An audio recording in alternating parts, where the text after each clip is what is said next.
있습니다. 참여하신 분은 아시겠지만 24일날 있었던 성탄 전야 잔치에 우리 역사상 가장 많은 인원이 출연을 해서 아주 멋진 잔치를 통해 주님 오심을 축하하고 기뻐했습니다. 수고하신 분들에게 다시 한번 감사의 말씀을 전합니다. 두 번째는 25일날 성탄 감사 예배를 드렸는데요. 2층에서는 자리가 없어서 보조 의자를 놔야 될 정도로 그렇게 많은 분들이 오셔서 예배를 드려서 너무 감사하더라고요. 우리 교회 영적 수준이 좀 높아진 거 아닌가 그런 생각을 해봐요. 그냥 성탄절에 놀러 가지 않고 주 앞에 예배할 수 있었다는 게 너무 감사합니다. 세 번째는 개인적으로 이제 한 해를 마감하면서요. 지금 이 자리에 있다는 게 감사하더라고요. 건강해서 이렇게 설교할 수 있고 목회할 수 있다는 게 정말 감사했습니다. 여러분도 이제 마지막 주일을 지내면서 1년 동안 베푸신 은혜, 특별히 무엇보다도 이 자리에 참석할 수 있게 하신 은혜를 감사하면서 기뻐하며 하나님 영광 돌리는 주인공들 되시기를 주의 이름으로 축원합니다. 네. 이제 오늘 제목은 사람으로 오신 예수님, 인간으로 오신 예수님이라는 제목으로 말씀을 전하려고 합니다. 우리 성탄절 설교 제목 기억하십니까? 성탄절에도 끝에가 예수님인데 무슨 예수님이죠? 왕으로 오신 예수님입니다. 왕으로 오셨지만 우리의 생각과 다른 모습으로 왔기 때문에 사람들이 조금 이해할 수 없다는 것, 이것이 중요한 사실이라고 말씀드렸습니다. 왜냐하면 왕으로 오시면 굉장히 화려하게 멋있게 힘으로 오실 줄 알았는데 하나님 나라는 그렇게 임하는 것이 아니라 눈에 보이지 않는 작고 천한 모습으로 이 땅에 오셨다. 그래서 때때로 우리가 이해할 수 없는 일을 만날 때 여러분 그것도 하나님이 하신 일임을 인정하시고 승리하시라고 말씀을 드렸습니다. 이제 성탄절 예배가 끝난 다음에 우리 딸하고 아내하고 함께 또 역시 이렇게 말씀을 나누는 시간을 가졌어요. 그런데 우리 딸이 그런 얘기를 하더라고요. 주일날 청년부 셀 리더를 하는데 셀원 중에 한 명이 그런 얘기를 했다는 거예요. 우리 엄마는 그렇게 열심히 교회에서 봉사하는데 왜 아픈지 모르겠다. 하나님이 그렇게 열심히 봉사하면 건강을 주셔야 되는데 왜 아픈가. 때로는 하나님이 원망스러울 때도 있다고 그렇게 했다는 거예요. 나름대로 열심히 설명했지만 부족하다고 느꼈는데 성탄절에 왕으로 오신 예수님이 우리의 기대와 다른 모습으로 오셨다는 사실을 들으면서 그게 답이겠구나 라고 생각을 했다는 거죠. 여러분 그렇습니다. 우리가 신앙생활 하다 보면 나름대로 자기 생각이 있어요. 자기 개념이 있어요. 그래서 그 개념 속에 신앙생활 하다 보니까 성경과 정반대의 길을 갈 때가 있습니다. 그 중에 하나가 바로 또 오늘가 말씀드릴 인간으로 오신 예수님에 대한 잘못된 오해입니다. 사실 예수님께서 사람으로 오셨다는 것, 이거는 이해할 수 없는 거예요. 말이 안 되는 거예요. 왜요? 그 무한하신 하나님이, 죽을 수 없는 영이신 하나님이 죽을 몸을 입고 이 땅에 왔다. 말 됩니까? 안 됩니까? 말이 안 되는 거예요. 그래서 기독교는 역설의 종교라고도 말하는 거예요. 말이 안 되는 사실이 진리가 되는 것. 그래서 눈에 보이지 않는 하나님, 영원하신 하나님과 유한한 인간이 예수 그리스도 안에서 하나가 되었다. 말이 안 되는 거예요. 그만큼 이것이 기독교의 최고 핵심 진리입니다. 그래서 우리 신앙생활 할 때 절대 잊지 말아야 될 게 성육신의 원리라는 거예요. 쉽게 설명하면 이제 우리 24일 날 잔치 때 장로님들이 아주 웃기는 모습으로 춤을 췄어요. 그러니까 어떻게 보면 말도 안 되는 거죠. 체면 불구하고 했으니까. 근데 그게 바로 성육신의 자세인 거예요. 하나님이 하나님됨을 포기하고 자기 신분과 자리를 포기하고 유한한 인간의 모습으로 이 땅에 오셨다는 자체가 그게 수치입니다. 창피함입니다. 배고픔을 느끼고 피곤을 느낀다는 자체가 말도 안 되는 거예요. 어떻게 하나님이 그럴 수 있어요? 그런데 그게 사실이거든요. 우리도 신앙생활 할 때 끊임없이 기억해야 될 것은 이건 말도 안 돼. 난 도저히 이렇게 할 수 없어. 내 사전에 이런 건 없어. 그런 것들이 없어져야 돼요. 왜요? 영혼을 구원하고 섬기는 일에는 못할 게 없는 게 바로 성육신의 원리입니다. 믿습니까? 여러분 연말에 내가 갖고 있는 게 있어요. 나는 죽어도 이건 못해. 내 사전에 이건 없어. 나는 한 번도 안 해봤어. 이런 것들을 없어져야 돼요. 왜요? 이거 못해? 이건 안 돼. 그러면 내가 딱 살아있는 거잖아요. 자기를 부인하고 십자가에 자기를 못 박은 사람은 내가 없는 것이고, 내가 없는 사람은 모든 사람에게 모든 모양으로 자기를 바꿀 수 있어야 돼요. 바울이 얘기했잖아요. 난 이방인에게는 이방인의 모습으로, 유대인은 유대인의 모습으로 그렇게 바꿔서 그들을 살리려 합니다. 할렐루야. 여러분, 그래서 진짜 예수를 따라가는 사람이라면 그 예수의 성육신의 원리를 따라서 내가 사람을 구원하기 위해서는 못할 게 없다. 쉬운 얘기로 망가질 줄 알아야 합니다. 옆 사람 한번 인사합시다. 망가집시다.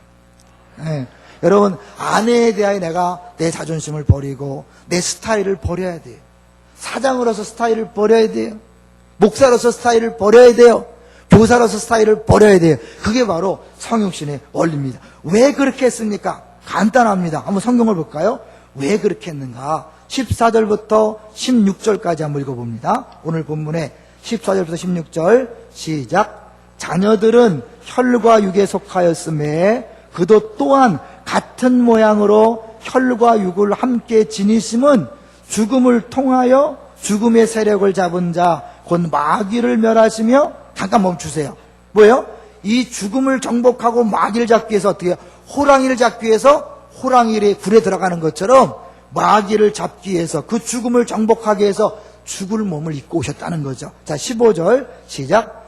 또 죽기를 무서워함으로 한평생 매여 종노릇하는 모든 자들을 놓아주려 하심이니, 죽음의 공포에서 자유를 주는 거예요. 또 16절 시작. 이는 확실히 천사들을 붙들어 주려 하심이 아니요 오직 아브라함의 자손을 붙들어 주려 하심이라. 놓아주려 하심이라, 붙들어 주려 하심이라. 뭐예요? 마귀의 종노릇에 놓아줘서 자유를 주고 주님 앞에 붙들림 받아요. 주님께 매여서 주님의 주시는 평강과 은혜를 가지고 살아가도록 만들기 위해서 예수님이 하나님이지만 사람 몸을 입고 이 땅에 왔다는 겁니다.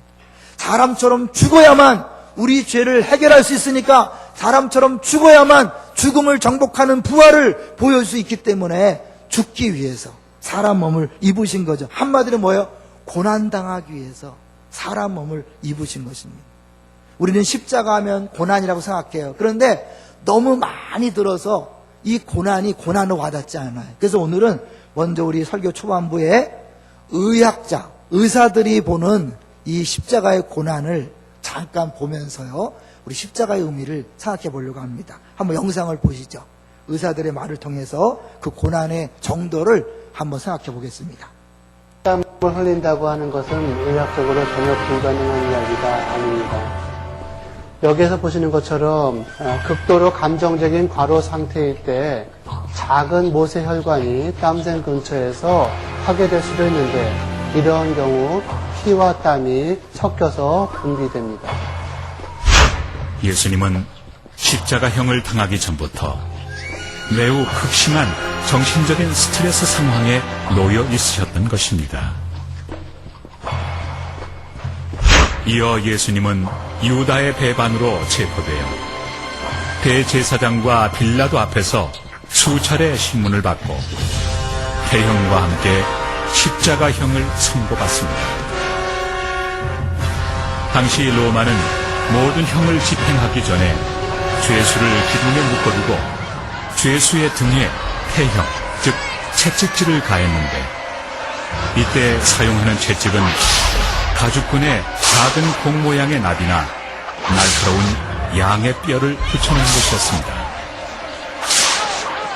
이런 채찍을 공중에서 원을 그리며 사람에게 내리치면 가속력 때문에 막대기로 맞는 것과는 차원이 다른 고통이 느껴집니다.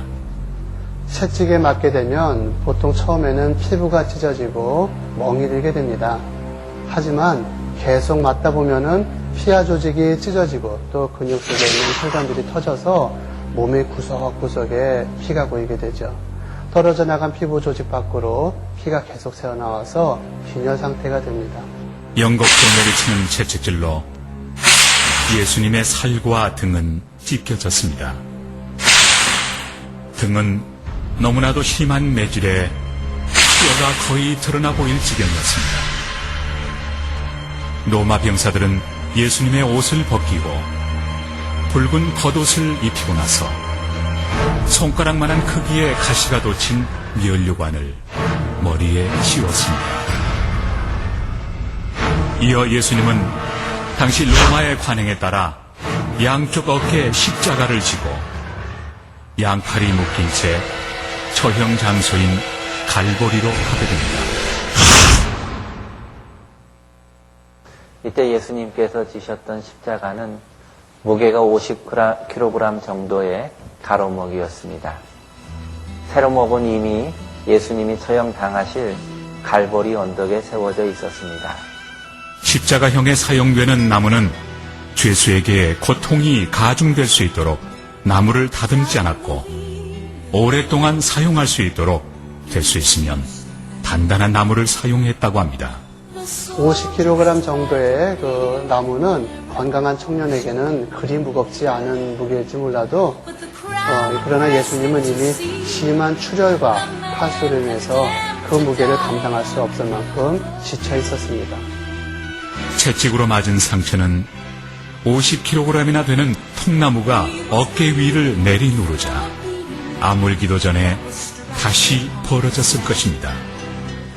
또한 그 상처 속으로 거친 통나무가 사정없이 파고들었을 것입니다.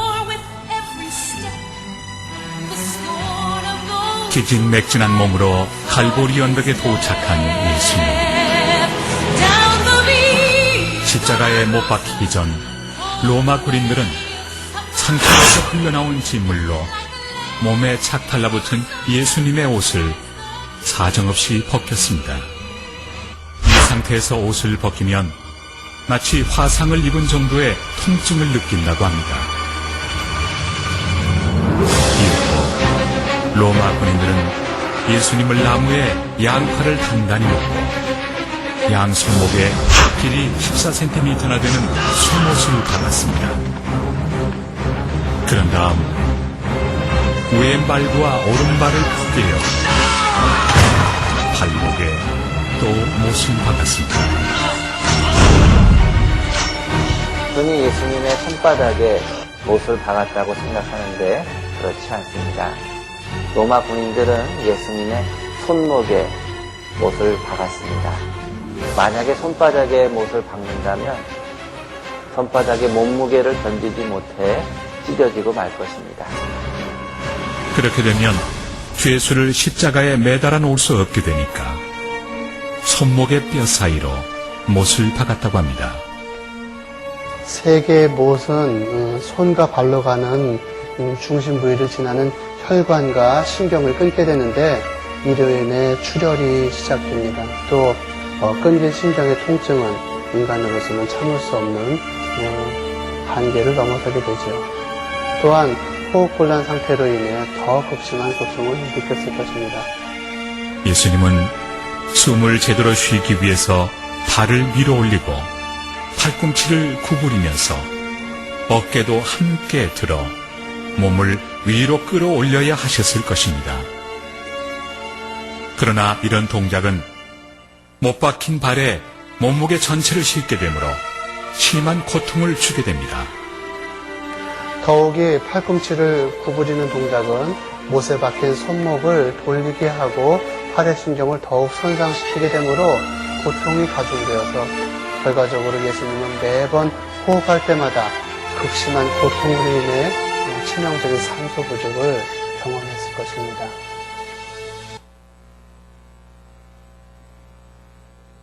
우리가 십자가를 진다는 것은 낭만이 아닙니다.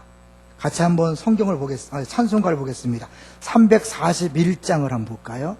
우리가 쉽게 십자가를 지고 간다고 그렇게 찬송하지만 오늘 영상을 통해서 본 것처럼 십자가를 지고 가는 것은 사실은 죽음을 당하는 것이고 최고의 고통을 당하는 것입니다. 341장 1절을 한번 가사만 읽어보도록 하겠습니다. 십자가를 내가 지고 주를 따라갑니다. 이제부터 예수로만 나의 보배 삼겠네. 세상에서 부귀영화 모두 잃어버려도 주의 평안 내가 받고 영생복을 받겠네. 전 2절 가사가 더 마음에 마음에 와닿습니다. 주도 곤욕당했으니 나도 곤욕당하리. 세상 사람 간사하나 예수 진실합니다. 예수 나를 사랑하사 빛난 얼굴 보이면 원수들이 미워해도 염려할 것 없겠네. 우리가 예수님 제자라면 예수님처럼 살아야 되는 것이고 예수님 뒤를 따라가는 것인데 예수님이 곤욕당했으니까 나도 곤욕당하는 것이 당연합니다. 그런데 우리 예수 믿으면서 조금만 어려움만 오면 신앙생활을 포기할까 생각하지 않습니까? 봉사를 포기할까 생각하지 않습니까? 왜 신앙생활이 이렇게 힘드냐고 아우성치지 않습니까? 그 추운 겨울에요, 야산에 심어놓은 과일나무는 절대로 얼어 죽지 않는다 그래요. 그런데 과수원에 심어놓은 나무는 얼어 죽는 경우가 있대요.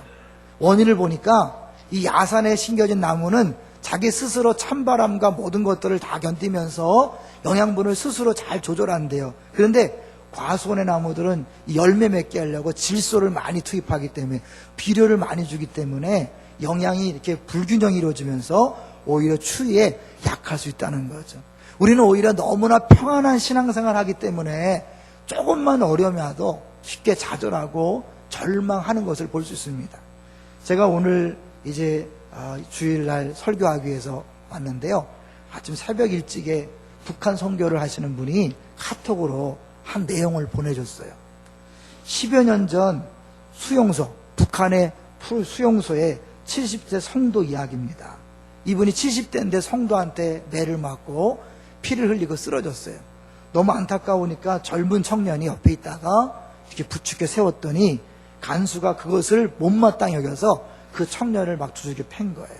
그리고는 분이 안 풀리니까 이 노인하고 청년을 뉘어놓고 한쪽 발은 이 노인의 얼굴에, 또 한쪽 발은 청년의 얼굴에 발골라서서 진이겼다는 거예요. 그렇게 고통을 준 다음에 가면서 말하기를 다시는 서로 돕지 마라. 그렇게 본보기를 하겠다는 거죠. 한참 후에 할아버지가 손을 당을 짚고 간신히 일어서면서 하는 말이 하나님을 찬양합니다. 그랬더니 그것을 들은 옆에 있는 청년이 화가 나서 어떻게 그런 말을 이런 상황에서 할 수 있느냐고 따져 물은 거예요. 그랬더니 그 노인이 말하기를 여보게 하나님은 오늘도 살아계시네. 호흡이 있는 자는 여호와를 찬양하라 하셨어. 내가 아무것도 할 수 없지만 입을 열 수 있으니 하나님을 찬양하는 것이 마땅하지. 동일한 예수를 믿지만 왜 어떤 분은 그렇게 심한 고난 속에서도 하나님을 찬양한다 라고 고백하는가 하면, 어떤 사람은 조금만 어려워도 신앙생활을 포기하느니 마느니 이렇게 말할까요? 예수님이 이 땅에 오셨다는 사실을, 이 땅에 고난받아 오셨다는 사실을, 나를 위하여 죽으셨다는 사실을 알지 못하기 때문에 그런 것은 아닐까요? 오늘 우리 설교를 들으면서 분명히 기억하십시오. 예수님 이 땅에 놀러 오신 것이 아닙니다. 하늘 보좌를 버리고 유한한 인간의 몸을 입은 자체가 고난이지만 더 큰 고난은 그가 우리 죄 때문에 당하신 아픔과 좌절과 절망이었습니다. 한번 볼까요? 우리 17절 보겠습니다. 17절 오늘 보면 17절 시작. 그러므로 그가 범사와 형제들과 같이 되심이 마땅하도다. 이는 하나님의 일에 자비하고 신실한 대제사장이 되어 백성의 죄를 속량하려 하심이라. 백성의 죄들을 다 없애기 위해서, 속량하기 위해서 형제들처럼 되었다는 것이 이렇게 기록되어 있는 거죠. 그리고 여러분 좀 어렵지만 이 11절부터 13절까지는 좀 복잡하지만 한마디로 뭐냐면 그가 우리와 동일한 모습을 가졌다. 심지어 뭐예요? 형제가 되었다는 거죠. 그가 우리의 맏형이 되어서, 큰형이 되어서 앞길을 갖고 우리가 따라가도록 그렇게 했다는 거예요. 10절을 보십시오. 10절을 보시면 시작. 그러므로 만물이 그를 위하고 또한 그로 말미암은 이가 많은 아들들을 이끌어 영광에 들어가게 하시는 일에 그들의 구원의 창시자를 고난을 통하여 온전하게 하심이 합당하도다. 고난을 통하여 뭘 합니까? 온전하게 하는 거예요. 온전한 구원자를 만드시는 거예요. 그러므로 우리 예수님의 제자인 우리들도 다른 사람을 구원하기 위하여, 구원의 통로로 쓰시기 위하여, 온전하게 만들기 위하여 고난을 주실 수 있다는 거예요. 왜 예수 믿는 내가 힘들게 살아야 되는가? 왜 어려움을 당해야 되는가? 고난받아야 되는가? 그런 것을 질문하지 마세요. 예수 믿는 제자라면 당연히 고난은 오는 것입니다. 믿습니까? 제가요 25일 날 성탄절에 오후에 여유가 있어서 TV를 보다가 코바디스라는 영화를 봤어요. 예전에 고등학교 때 처음 봤을 때는 신앙이 없으니까 무슨 내용인지 잘 몰랐어요. 근데 지금 보니까요, 모든 장면 하나하나, 대사 하나하나가 그렇게 마음에 와닿더라고요. 특별히 레오노가 로마에 불을 지르고 그것을 기독교인들이 불질렀다고 거짓말을 하죠. 그래서 기독교인들을 다 잡아들여요. 그리고 이제 사자밥이 되려고 하는 그때에 한쪽에서는 막 불평하죠. 원망합니다.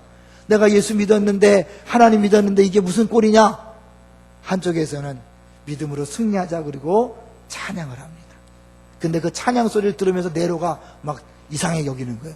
저들이 왜 노래를 부르지? 이해할 수 없다는 거죠.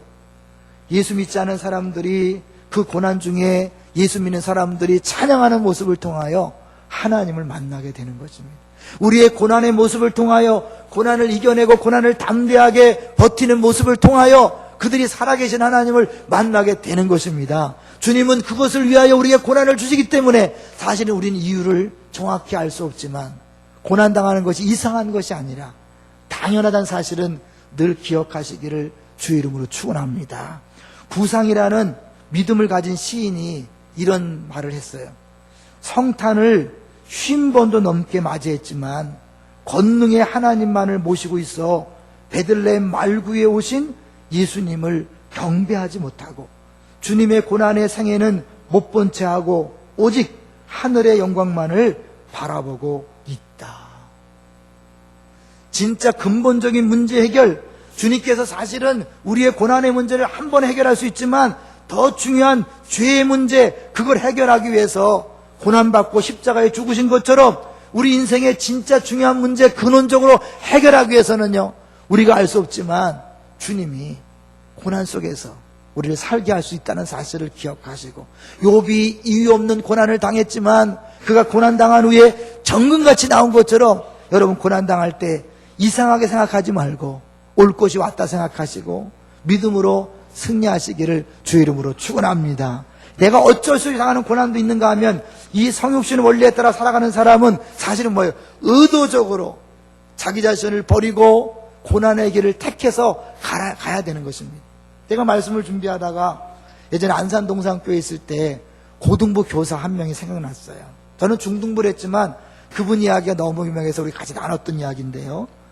그분이 이제 사실은 굉장히 보수적인 사람이었어요. 그냥 자기 외모도 갈꾸미지 않아. 머리도 이렇게 좀 메고 다니고 파마도 안 하시는 분이에요.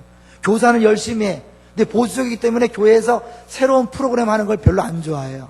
그런데 한 번은 분반을 이렇게 반을 맡았는데 애들이 말을 안 듣는 거예요. 딴짓하고 절대 공과 듣지 않고 빠지고 그러니까 너무 답답해서 애들한테 물었어요. 얘들아, 내가 어떻게 했으면 좋겠냐? 그때 애들이 뭐라고 얘기했냐면, 선생님, 눈썹 밀고 오세요. 그래서 눈썹을 밀고 오라는 거야. 그리고 문신하라는 거예요. 왜? 애들이 볼 때 선생님이 너무 거룩거룩하니까 자기들이 감히 접근할 수 없다는 거죠. 이 선생님이, 그렇게 보수적인 선생님이 눈썹을 밀더라고. 밀고 가니까 애들이 그때서 마음을 열고 대화를 했어요. 뭘 얘기합니까? 사실은 내가 나됨을 포기하는 거예요. 나는 여태까지 그렇게 안 살아왔어. 내가 믿는 믿음은 그렇지 않아. 그렇지만 아이들을 살리고 아이들을 섬기기 위해서 기꺼이 하는 거예요. 남편을 살리고 아내를 살리기 위해서 여러분 못할 게 없어야 합니다. 직원들을 살리기 위해서 사장님이 사실은 못할 게 없어야 돼요. 여러분의 공동체 식구들을 살리기 위해서 내가 못할 게 없어야 돼요. 그게 성육신을 믿는, 고난을 감수하는 제자의 삶인 줄로 믿습니다. 여러분, 이 연말에 내가 그동안 고집부리고 끝까지 이거는 포기 못해, 난 절대로 그렇게 살지 못해 라고 했던 그런 것들을 버리시기를 주의 이름으로 축원합니다. 그게 바로 진짜 예수님의 제자의 삶이기 때문입니다. 두 번째로는요, 이 인간으로 오신 예수님이 이 고난받으셨기 때문에 우리들을 능히 도우실 수 있다고 얘기합니다. 우리 18절을 볼까요? 18절 같이 읽습니다. 시작. 그가 시험을 받아 고난을 당하셨은즉 시험 받는 자들을 능히 도우실 수 있느니라. 예수님 사실은 이 땅에 오셔서 그냥 죽으시면 되잖아요.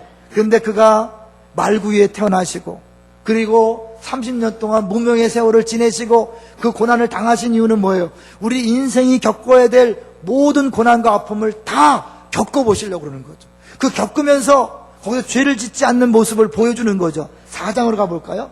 히브리서 4장 우리 14절부터 16절까지 바로 뒤니까요. 같이 보겠습니다. 14절부터 16절 시작. 승천하시니 곧 하나님의 아들 예수시라. 우리가 믿는 도리를 굳게 잡을지어다. 우리에게 있는 대제사장은 우리의 연약함을 동정하지 못하실 리가 아니요 모든 일에 우리와 똑같이 시험을 받으시니로되 죄는 없으시니라. 그러므로 우리는 긍휼하심을 받고 때를 따라 돕는 은혜를 얻기 위하여 은혜의 보좌 앞에 담대히 나아갈 것이니라. 우리와 똑같이 시험을 받았다는 거죠. 여러분, 예수님이 하나님의 아들이니까 라고 생각하면서 쉽게 넘어가시면 안 됩니다. 예수님에게 마태복음 4장에서 사단이 돌로 떡을 만들어라 시험하신 이유는 뭐예요? 똑같이 배고픔을 느끼기 때문에 그래요. 똑같이 피곤을 느끼고요. 똑같이 침뱉음을 당하면 창피함을 느끼고요. 부끄러움을 느끼시는 거예요. 하나님의 아들이니까 신이니까 괜찮겠지. 아니라니까요. 그분은 우리보다 더 큰 고통을 느낀다니까요. 왜? 하나님이셨잖아요. 그 하나님이 사람 몸을 입고 와서 사람 침뱉음을 당하고 뺨때기를 맞을 때 우리도 기분 나쁜데 얼마나 더 기분 나쁘겠어요. 아무것도 아닌 하찮은 존재에게 그런 무시를 당했을 때 더 큰 고통이 있었을 거예요. 한번 찬찬히 따져보면요, 예수님은 출생의 비밀이 있는 거잖아요. 우리가 볼 땐 성년이 잉태했다고 하지만 당시에 주변 사람 볼 때는 저 애비 없는 자식이 되는 거죠. 왜요? 사실은 요셉과 정식으로 결혼하기 전에 정혼한 상태 속에서 임신했기 때문에 그야말로 미혼모예요. 우리가 출생의 비밀 때문에 부끄러워하시는 분들이 있어요. 가정 얘기를 못하는 분들이 있어요. 아니에요. 예수님은 더 심한 수치 속에서 태어나신 것입니다. 그리고 그 예수님은 30년 동안 무명의 세월을 지내면서 가난을 경험했을 거예요. 왜? 그 많은 식구들 아버지가 목수인데 여유 있지 않았을 거예요.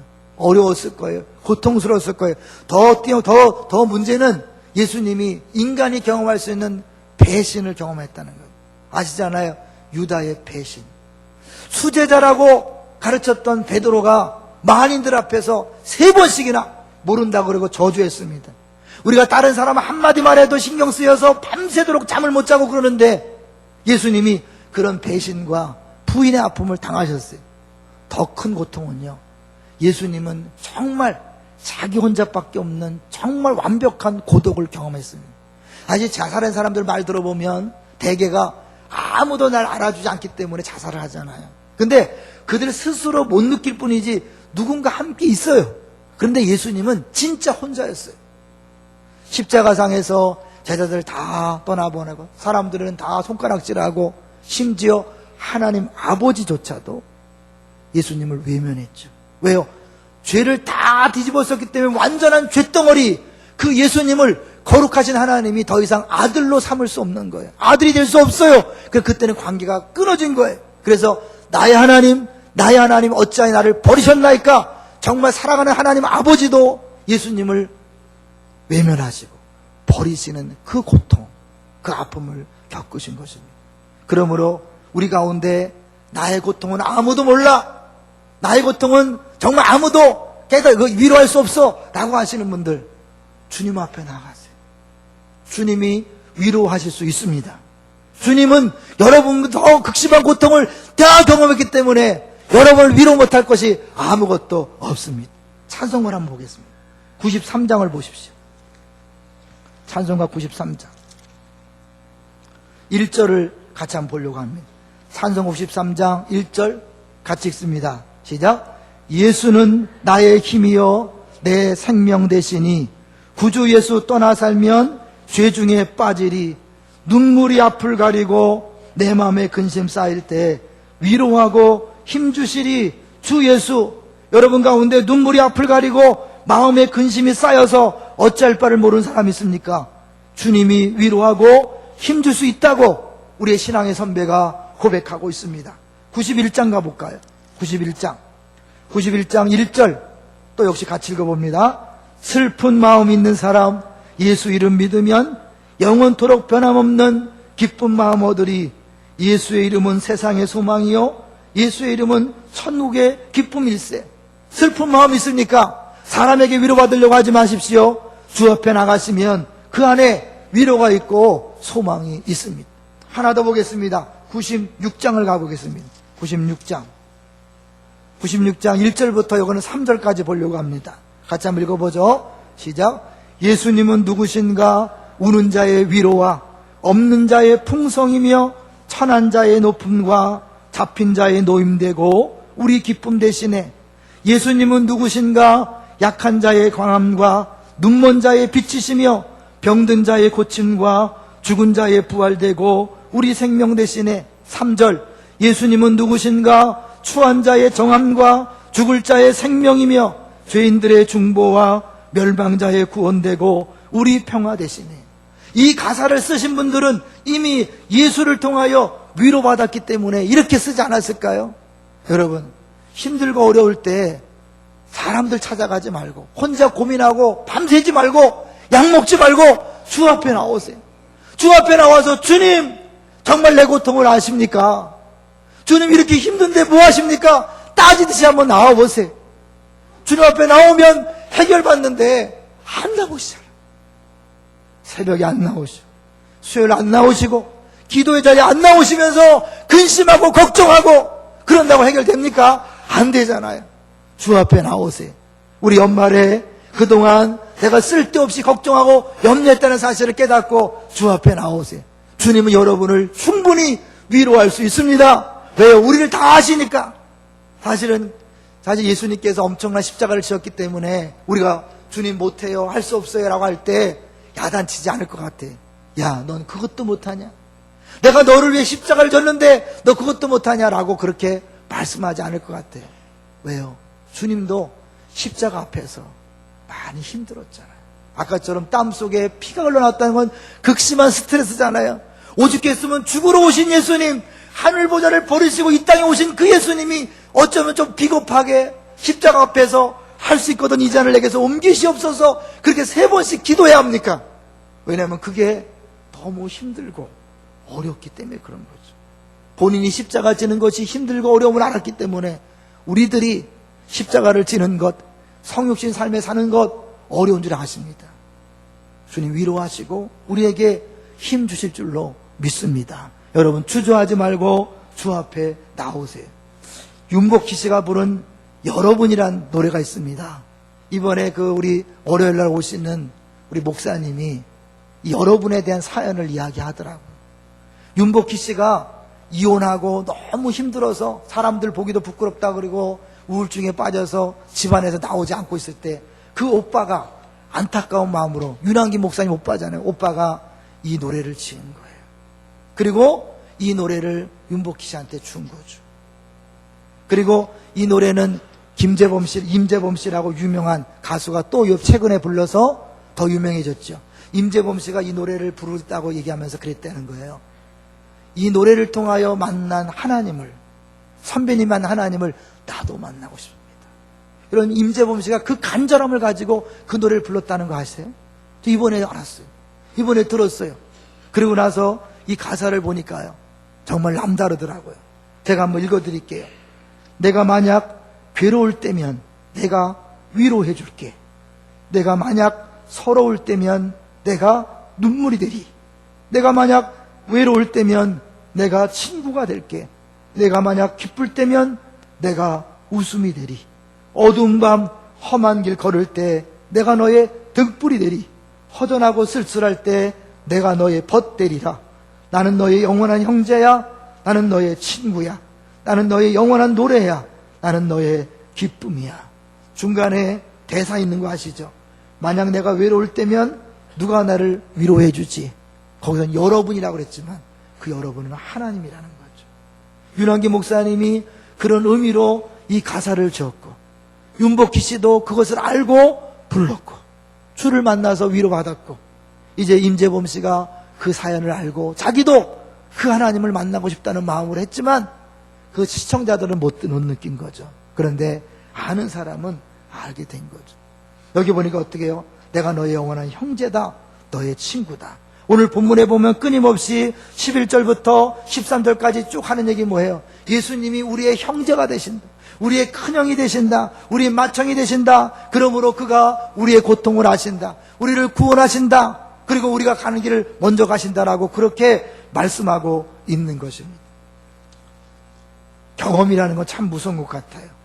제가 이제 말씀을 준비하다가 순회 전도단에서 발행한 복음신문을 보니까 거기 김정우 전도사님이 쓴 글이 있더라고요. 이 전도사님이 10달 만에 이제 애를 낳은 거, 자기 낳은 게 아니죠. 이제 사모님 낳는데 너무너무 기쁘더래요. 근데 기쁨도 잠시 의사가 말하기를 항문이 2개일 수 있다. 초음파를 찍어본 결과 항문이 2개일 수 있다. 라고 하는 거예요.